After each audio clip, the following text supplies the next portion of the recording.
fait beaucoup de sens, tout se tient jusqu'à présent, et nous croyons que cette orbite-là est à prendre au sérieux quant à la position de l'orbite, d'autant plus qu'il y a des versets bibliques qui semblent vraiment appuyer.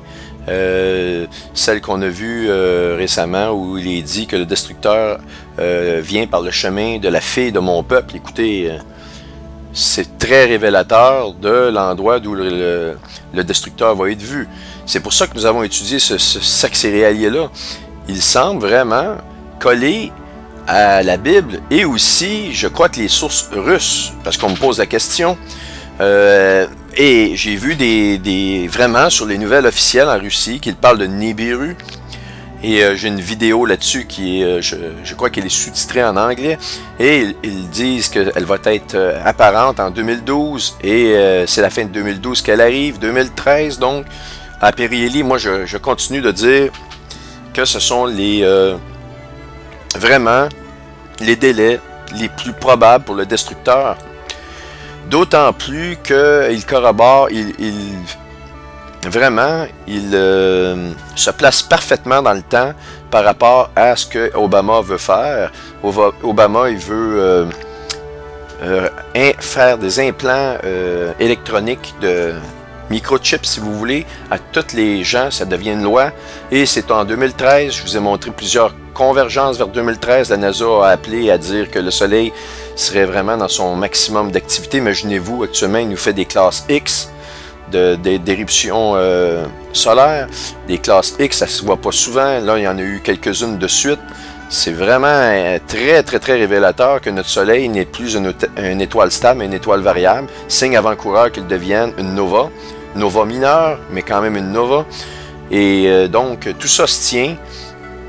Et qu'est-ce que je voulais ajouter aussi là-dessus? Écoutez, on va continuer, mais j'avais quelque chose d'autre d'important à vous dire. Là, la mémoire me fait défaut. On continue. Donc, maintenant, pourquoi Jésus est-il représenté par Vénus? Bien, premièrement, vous devez savoir que les Mayas et les astronomes, pas juste les Mayas, ce qui est assez spécial, c'est que les Mayas appelaient Vénus l'étoile brillante du matin, et les astronomes appellent aussi Vénus l'étoile brillante du matin. Mais il est écrit dans Apocalypse 22, versets 16 et 17, « Moi, Jésus, j'ai envoyé mon ange pour vous attester ces choses dans les églises. » J'appelle vraiment l'Église à témoigner et à regarder les événements. On est vraiment proche de quelque chose de très, très, très proche de quelque chose de majeur au niveau du retour de Jésus et au niveau de l'avènement du nouvel ordre mondial. Il y a un combat entre Satan et Jésus actuellement. Satan pour son nouvel ordre mondial ou son âge d'or et Jésus pour son millénium. Et il dit, je suis le rejeton de la postérité de David, l'étoile brillante du matin. C'est lui qui le dit, je suis l'étoile brillante du matin. Donc, l'étoile brillante du matin par les astronomes. Et Jésus se proclame l'étoile brillante du matin. Alors, c'est pour ça que c'est un signe astronomique. Il nous dit un grand signe apparu dans le ciel, un deuxième grand signe apparu dans le ciel dans le chapitre 12. Donc, un grand dragon bleu. On parle de signe astronomique. Et un signe astronomique, ça se produit dans un temps très précis.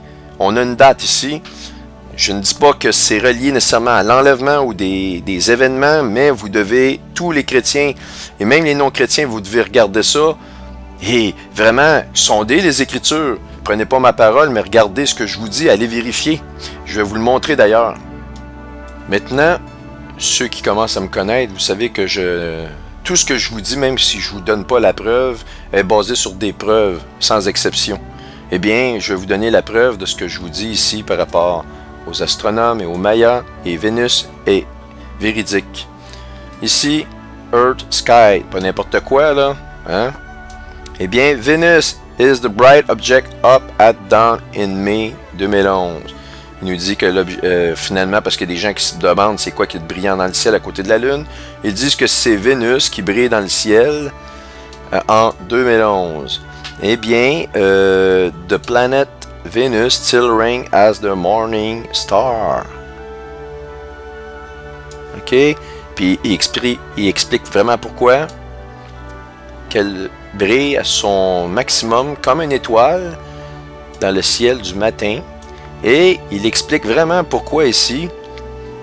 Je ne veux pas rentrer tout dans les détails, mais il faut que vous compreniez que le signe astronomique que je vais vous montrer va vous donner la chair de poule, j'espère, parce que moi, en tout cas, moi, ça me l'a donné.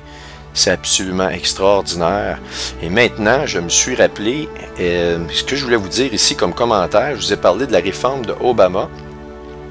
Et effectivement, Obama, sa réforme de la santé est bien.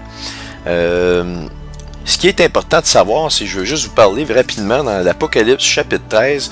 On nous parle des deux bêtes de l'Apocalypse. Eh bien, ces deux bêtes-là, ce ne sont pas des bêtes avec les yeux globuleux qui bavent et qui crachent du feu et qui vont vous manger.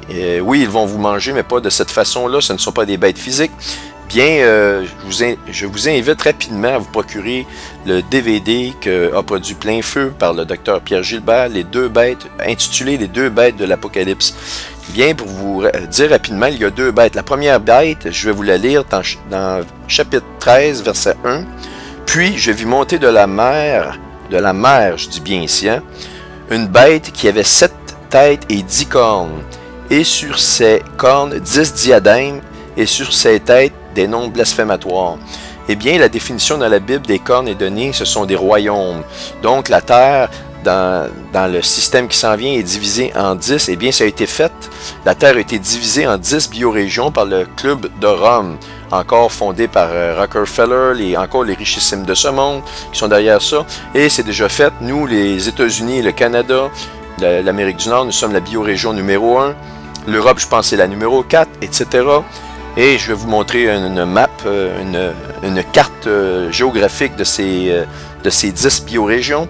Et il y a une seconde bête, et cette bête vient des continents. Et ce que je peux vous dire, c'est que la première bête, premièrement, qui vient de la mer, ce sont l'Angleterre, et non pas, je ne parle pas du peuple comme tel, mais les dirigeants, car c'est un empire qui a été extrêmement puissant dans les temps anciens au niveau maritime. Ils ont mis leur influence partout c'était le premier empire à mettre toutes ses influences sur les 7 continents. On a juste à penser à ceux qui ont écouté les émissions de Shogun. Les Anglais ils ont eu beaucoup d'influence avec le Japon. Ils ont mis leur université, leur système législatif en Inde. Macao et Hong Kong, ce sont des villes de la Chine qui ont été reprises récemment par la Chine, mais qui appartenaient à l'Angleterre, qui étaient sous l'influence de l'Angleterre. Les États-Unis, on parle que ça a été fondé par l'Angleterre, le Canada, la Nouvelle-Zélande.